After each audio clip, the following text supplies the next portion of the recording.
Thank you for tuning in and welcome back to the Sandwich of Coherency. So let's just go ahead and jump right into this. Recently, as many of you have seen, there's been all these bank problems and financial issues, but this is nothing new.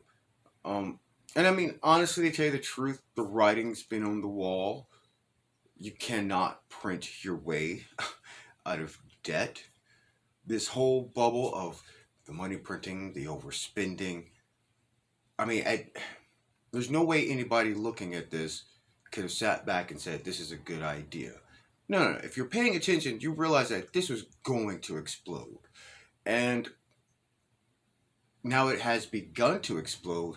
And as we're looking at what's happening with the banks and as the Biden administration and whatnot is saying that, oh, we're going to fix this, we're going to make it better. No, they cannot make it better. Their answer is to spend more money. And the way they're going about getting to this, James Langford actually puts this into good detail. But before we get into that, I just, in my opinion, I can see that the whole thing is contrived. It's just like the situation that happened in 2008. I completely believe that was contrived because here's the thing, these things don't just pop up out of nowhere. There's signs in the market, there's signs in the institutions and the way they're doing business that really tell you that this is happening. Now, as far as I'm concerned, either this is why we have regulators. This is their job specifically to make sure these things don't happen. So either they were not paying attention because they're completely inept at what they do, or they let this happen and the whole thing is purposeful. I personally believe, and I think it was completely solidified when Biden nominated Saul Omarova to hit the OCC, the comptroller of the currency, who but completely believes in the idea of getting rid of local and regional banks. No more small banks, no more private deposits or private institutions. Everything will be under the Federal Reserve. So banks will be a part of the Federal Reserve. There will be no separation between them, which means that the Federal Reserve itself will be the ones issuing the lines of credit as well as issuing loans, and they will be the ones in charge of determining whether or not you are worthy of that. Now, by him nominating that person, that should give you a clear idea of what they were going for. And we can't kid ourselves. It is just a very obvious thing that the government has wanted to be in control of everybody's finances for the longest time. And again, we go back to the 87,000 IRS agents, and you got to ask yourself, who is that for? It's not for the few billionaires and millionaires. So really, I mean, there aren't that many when you think about the percentage versus the rest of the population. So 87,000 new IRS agents is not necessary for that. It literally tells you that they're taking your money to find more ways, as we said before, to take more of your money. So I personally think this whole thing is a setup, and they allowed this to happen.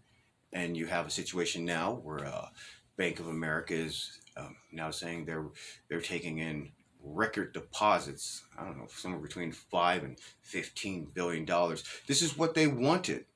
Okay, this should there is something larger that is coming. This isn't going to stop with these few banks are telling you about. This is going to have a trickle effect, and it's going to work its way all the way into the largest banks, because the largest banks are doing the same exact things that SVB and the others were doing. So the problem is going to work its way to them.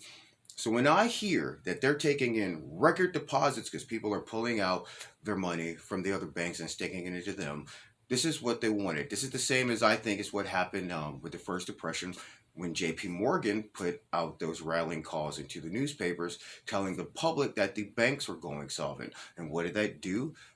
People did bank runs. They pulled all their money out of their local banks, which then forced them to begin to shut down. And your major players like JP Morgan bought the banks and many businesses for pennies on the dollar. And you're looking at the same situation, in my opinion, happening now. Except this time, you had internet tweets and posts and everything else that led to the first bank runs we just happened. That we just had happened. So right now, as far as I'm concerned, when I look at it and I hear the large institutions are having major deposits drawn in, that's what they want. Because remember, bail ins are coming. The Fed recently asked large institutions and banks, what is your plan for bail ins? Because if there's a crash, the bail in is the depositor's money before the government is supposed to bail them out. So, in my opinion, they know this is coming, and by trying to uh, get the people up in arms enough to where they'll put their money into these larger institutions, because remember, they're too big to fail, so they want to keep them from failing, and you can't keep trying to take money from the American people. So this time, you just get the American people to give it to you. And these large deposits are going to cushion them a little bit better into what's going on. So, but that's my observational take on it. And I could be way off about what I'm saying. Okay? I could just be looking at it from, say, the worst case scenario, and maybe I should look at it more from the middle, but based on everything we've seen, there really isn't any middle ground to take on that, especially when you think about what the White House has been saying with what they plan to do to fix this situation, to make people whole. Because everybody's insured up to 250K. So we already know that. So, before let's just go ahead and jump into this. Today, I want to just be able to talk about just random stories that I've read lately that are kind of in the you can't make this stuff up column. It's been frustrating to me. Right now, 7 in 10 Americans feel like America's on the wrong track. 7 in 10. I don't know why, but they just feel like something's not going right, that things are out of control. And it's been frustrating to me to be able to go through so many news stories lately and to be able to say, if I put this in front of 7 in 10 or maybe 9 of 10 Americans, they would say, why are we doing this as a nation? I understand a lot of the issues we face are complicated. But quite frankly, some of these issues are not complicated. They're common sense. They become political only in this city. But for most of America, it's just not that complicated. And sometimes I just get frustrated with the language and the things that are coming out of not just the administration, but the things that are just happening in our federal government right now that I think you just need to be called out. And to say, let's as a Senate sit down and talk about some of these complicated issues. And instead of just knee-jerk political reactions, let's try to solve some of these hard things. Because we're currently talking about it and things are going sideways instead of things being solved. Over the past 5 days, we've watched the collapse of the Silicon Valley Bank and Signature Bank in New York, a big bank in San Francisco, a much smaller bank in New York.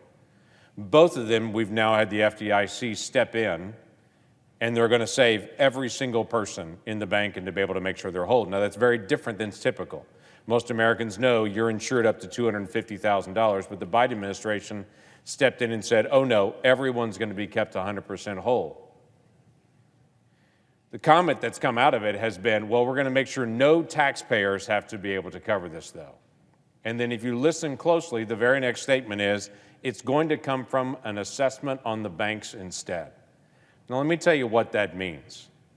One of the wealthiest banks in America, that is mostly millionaires that actually bank there. In fact, to show that, 90% of the depositors in Silicon Valley Bank, their deposits exceed $250,000. Okay, 90%. That's not normal for a bank.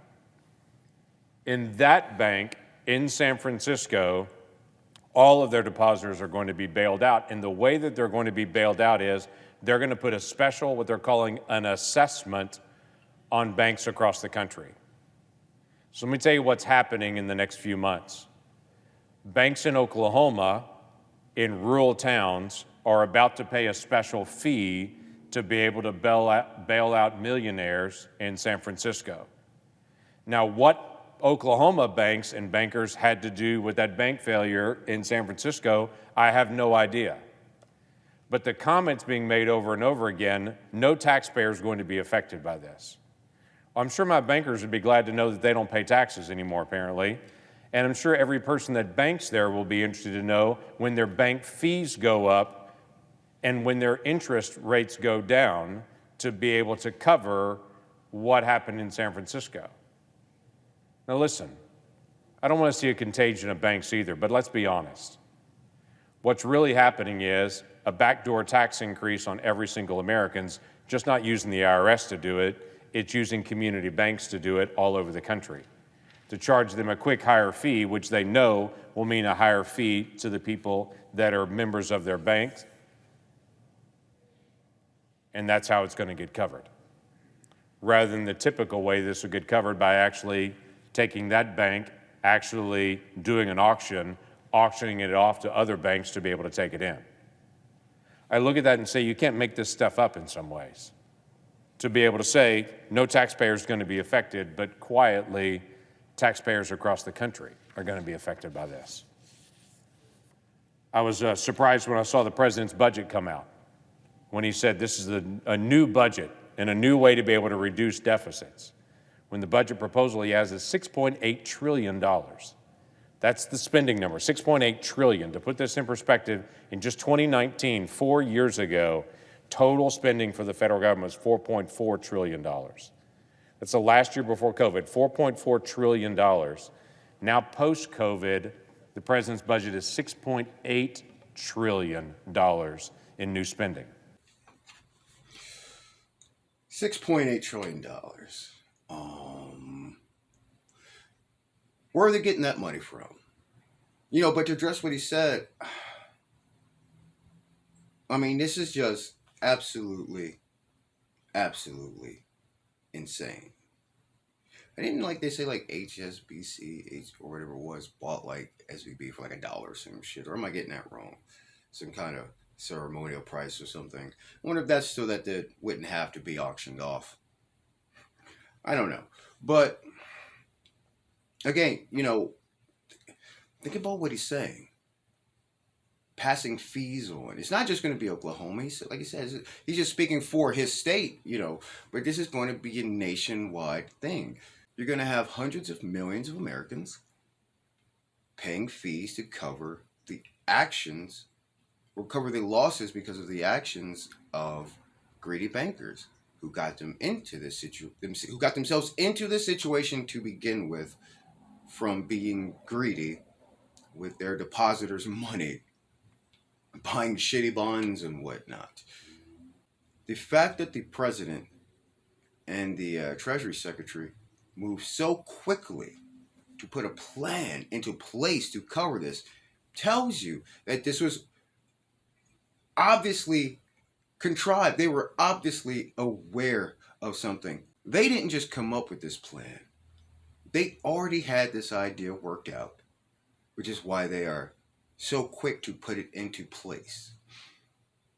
You know, in a real crisis, if this was a real situation that they did not expect, they wouldn't have had an immediate go-to.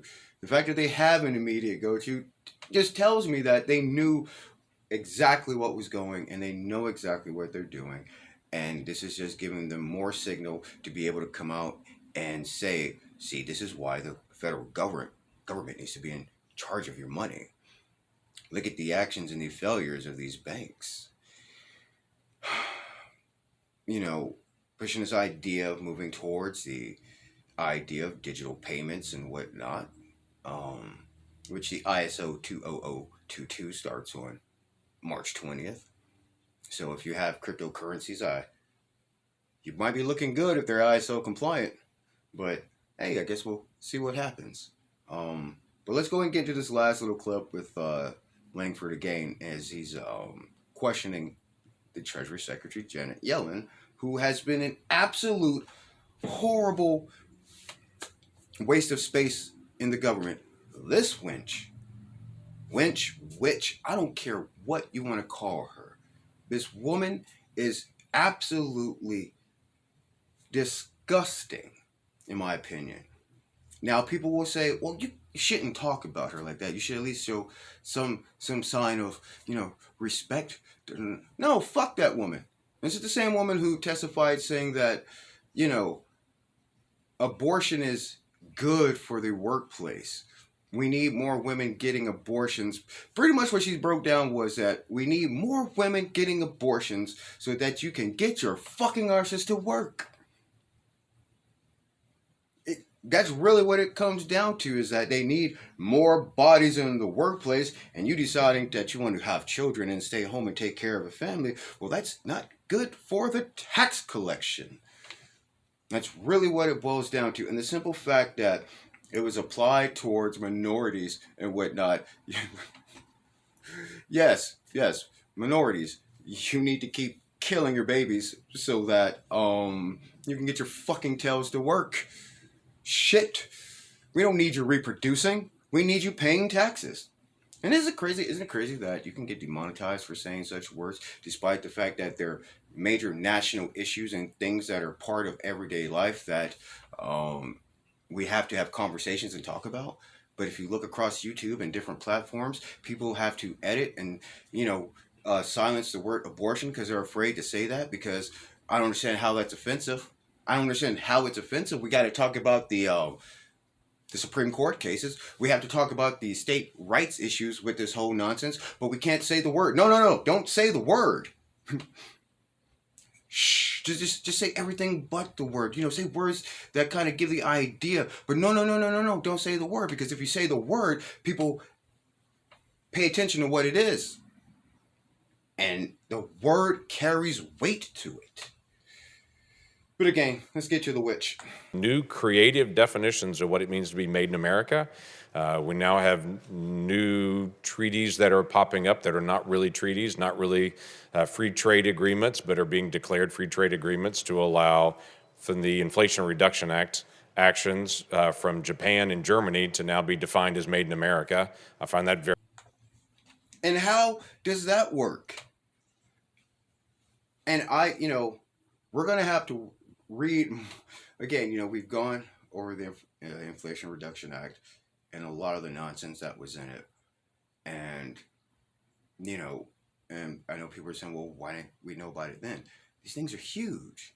You're talking, thousands of page documents that nobody reads. Why? Because when they wrote the shit, they didn't give it to them until it was about an hour for it to be voted on. So imagine you've got this major spending package coming up. They're telling you we have to vote on it today.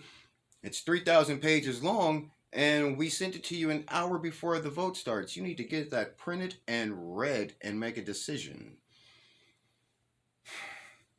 That's the way the Democrats treated it.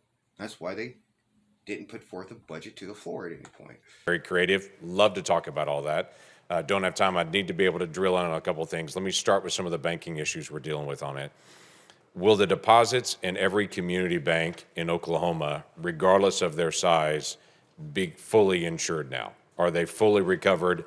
Every bank, every community bank in Oklahoma, regardless of the size of the deposit, will they get the same treatment that SVBP just got or Signature Bank just got?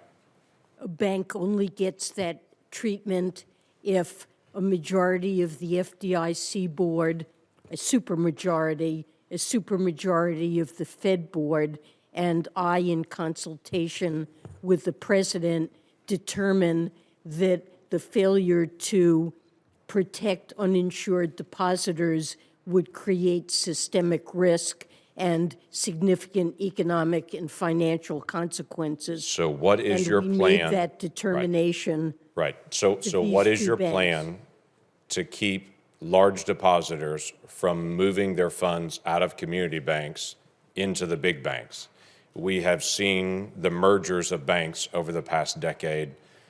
I'm concerned you're about to accelerate that by encouraging anyone who has a large deposit in a community bank to say, we're not going to make you whole, but if you go to one of our preferred banks, we will make you whole at that point.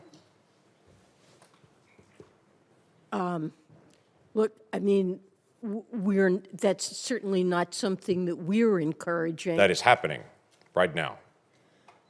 That is happening because depositors are concerned about the bank failures that have happened and whether or not other banks could also No, fail. it's happening And because you're it's- fully insured no matter what the amount is if you're in a big bank, You're not fully insured if you're in a community bank. Well, you're not fully insured. And You the were at Signature, and the it just barely met that threshold. You were at Signature. well, we felt that there was a serious risk of contagion that could have brought down and triggered runs on many banks. And that's something, given that our judgment is that the banking system overall is safe and sound, depositors should have confidence in the system, and we took these actions. So there's a to special discourage assessment that's been done contagion. on community banks in my state and all banks across the country. Was there any discussion that that special assessment would only apply to the larger banks, or was it always assumed the special assessment would cover every bank, including rural banks in my state? I think, I'm not certain what the rules are around that. That's for the FDIC to determine. It has been reported publicly that SVB had a large number of Chinese investors that are there, including some that were companies directly connected to the Chinese Communist Party. Will those individuals, companies, entities, and investors that are Chinese investors be made whole based on assessments in my banks in Oklahoma? So what I'm asking is, will my banks in Oklahoma pay a special assessment to be able to make Chinese investors whole from Silicon Valley Bank? Uninsured investors will be made whole in that bank, and I suppose that could include foreign depositors, but I don't believe there's any legal basis to discriminate among uninsured. I get it, but I'm Depositors. just saying my community banks are going to. I mean, honestly, yeah, no, we can't really discriminate, but it really should raise the question as to what's really going on with the financial system. Because in the end, what this essentially is saying, and what Janet Yellen is saying, and if you heard if after listening to any of her testimonies, especially that, and you still think that I'm out of place for the way I feel about this person, there might be something wrong with you, because everyone will in the end be affected by it. These poor financial decisions that they are making. And we've seen it over these past few years. Nobody's happy. But to think about the fact that the idea that assessments being placed on every bank in the United States, local and community banks, in order to help cover the losses of millionaires and billionaires in San Francisco, and really those around the world, like the CCP that had deposits in the SVB bank. Like, this is just disheartening. As an American citizen, this should make you feel very disheartened. Again, from the IRS agents down to this, they're literally telling you, fuck you. We've picked and chosen which people we deem are more important. And you that didn't make the cut are now financially on the hook for those that we want to take care of. And I don't see how people can just keep blindly pretending like nothing is happening. They're serving you a pile of shit and telling you it's chocolate ice cream. Hold your nose. Don't take a whiff of it. You know, I mean,